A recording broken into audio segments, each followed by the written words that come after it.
Hello, Hi. Lydia. Good evening. How are you? I'm perfect. Welcome to the Gothenburg Student Radio. Oh, College radio. Love to be here. That's the only radio there is. You mean there's other radio? Shouldn't be. I don't think so. Pirate only. So, the first question I'd like to sound it out. Has it been a long tour, or is Oh, no, it's only the fourth day. It looks long, but no, it's only the fourth day. how do you like it? Well, as in? As in, do you hate it, or do you course I don't hate do you it. enjoy actually playing? So much more to hate than doing music. I do music because of what I hate. I don't hate music, therefore I do it. I don't torture myself that way. No, I mean, I like this club very much. I've been here before. It's perfect, especially for this kind of music. I mean, first of all, I love the color. Sage green is one of my favorite colors with copper. I paint my bedroom those colors every time I move. So I was very comfortable there. It was like singing from my bedroom. If only I had my bed up there, it would have been heaven. I like places this size. The audience was great. It's very nice. It's reasonable. Yeah. I mean, with the situation as it is globally right now, I mean, I'm very glad to be able to do both, songs from the new album, but also to be able to get the political message.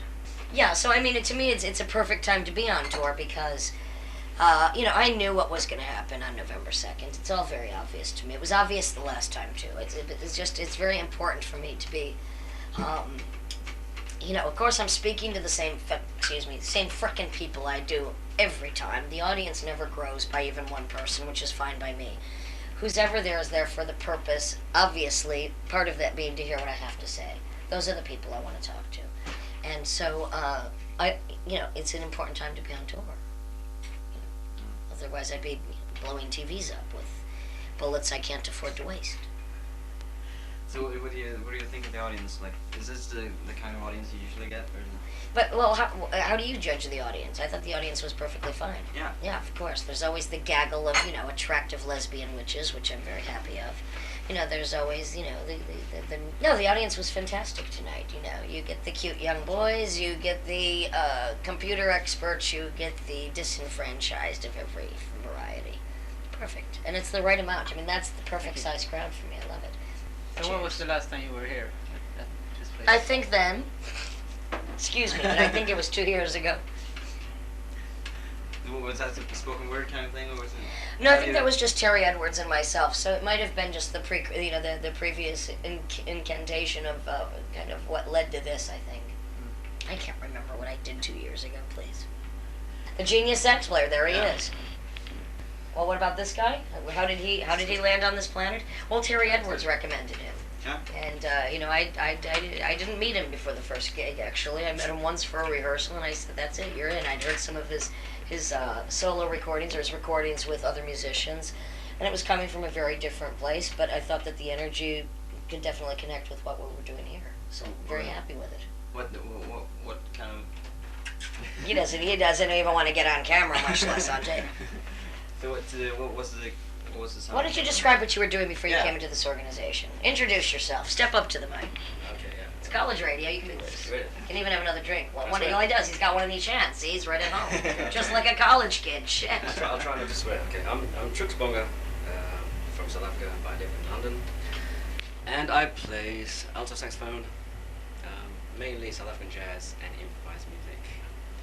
But it's a great pleasure to play with Lydia because she's well, you can't describe her. Thank you. It's like a musical category on its own, yeah.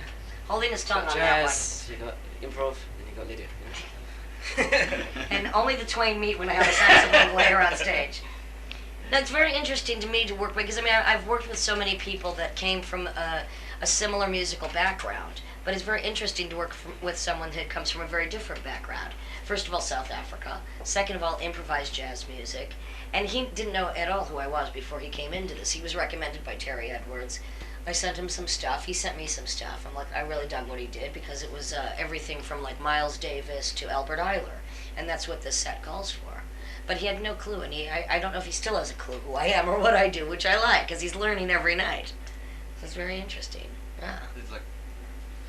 What is your relationship to jazz music? The whole. Well, right now, I mean, first of all, Sorry. no. First of all, jazz is such a generic term, the same way that rock is.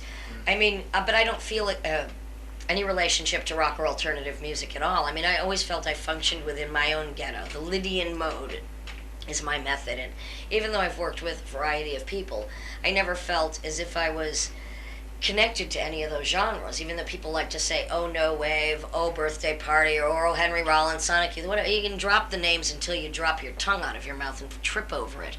But I always felt as if I occupied my own space. The connection I have to jazz music, and again, it's a generic term, is that, especially the mid-'60s to late '60s, the ESP label, Albert Eiler, Patty Waters, people like this, it was just so much freer. It was very revolutionary. There was, it was very radical music, very dissident, very improvisational, and I need someone that can go with that improvisation, because I have the words I'm delivering, but within that I need the freedom, and I think that freedom is more akin to something like jazz.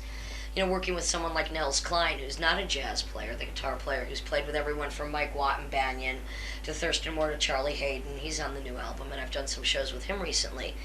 It's just fantastic to work with people that exist within their own genre of music, and that's it. That's my relation. I don't really feel much kinship to either rock or rock musicians. I think they're very limited. I think that they get in their own world and they stay there. The music is really boring. It's formulaic. I like starting this set with songs, especially something as traditional as a Doors song, The Spy in the House of Love, which most people don't know anyway, which is kind of a traditional blues rock song, and with each song getting more and more out until it's ending up with sheer illustrated, psychoambient word. That's as close to ESP label as you can get. So that's my relation. It's a rough one. So how do you choose most of my relations? Musicians? Well, I've been with Ian White, the percussionist, for quite a few tours now, and I love him because he's played, and he still is, with Galen Drunk, James Johnston and Galen Drunk. So he straddles a rock, a jazz reality. He prefers jazz music to listen to in his spare time. He prefers the freedom of that, but he also likes the rawness of rock. So he's the perfect, percussive implement, and he understands completely what I'm doing. So it's good that I can use both backing tapes, which I like using, because I want to bring sounds that a band can't recreate live, especially the psychoambient stuff. There's no way you can recreate that live. You've got to use, sampled or electronic or laptop, however you get it up there. Backing tapes, you've got to do it. I'm not against that. However, whatever it takes to get the sound that you need, it's whatever it is. So working with Ian White is fantastic because he so thoroughly understands what I'm doing and can embellish that. And, I was on tour with Terry Edwards for quite a while, who's played with everyone from Madness to P.J. Harvey to his own things, to the Black Rider, the Tom Waits, William Burroughs, Robert Anton Wilson, Marianne Faithfull production that's just been touring the world. So he was busy with that, and he recommended Shooks, so that's how I chose him. I didn't want a guitar. I wanted. Actually, we had a guitar player, and after the first show, I had to can him because there was no need for it. It was just too. If I need guitar, it needs to be very psychotic. So. We have the kind of we're talking about doing like a Robert Quine special or something, because he was, as far as I'm concerned, one of the best guitarists I know. The best. Heard of. I agree. I was Robert Quine's first fan. I went up to Robert Quine after the first Void gig, and I just, at 17, whatever I was, I'm just like, you are God.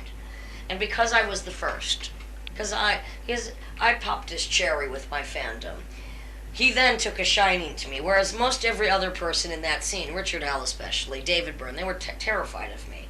I was an aggressive 17-year-old chick that they couldn't get a handle on. Robert Quine was not scared of me at all. So we struck up a friendship at that point. And then he, produced some of the Teenage Jesus stuff and played on Queen of Siam. I mean, he was just a hero. Genius. Totally underrated and underused. And, a kind of a paranoid psychotic. So, he limited himself too in some ways. But he was just a fucking hero to me. Can you say that word? Yeah. He was just You can say worse things as well. Fucking hero to me.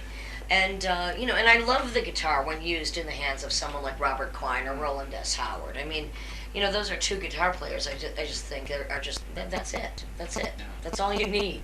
And James Johnston too is amazing now from Galen Drunk. He's just really. I remember I just released a DVD because he did a few shows with me in spring, and his playing is just so phenomenal. And it's probably only in this unit, with the freedom I want to allow musicians, that he gets to go where he goes with that. And that's just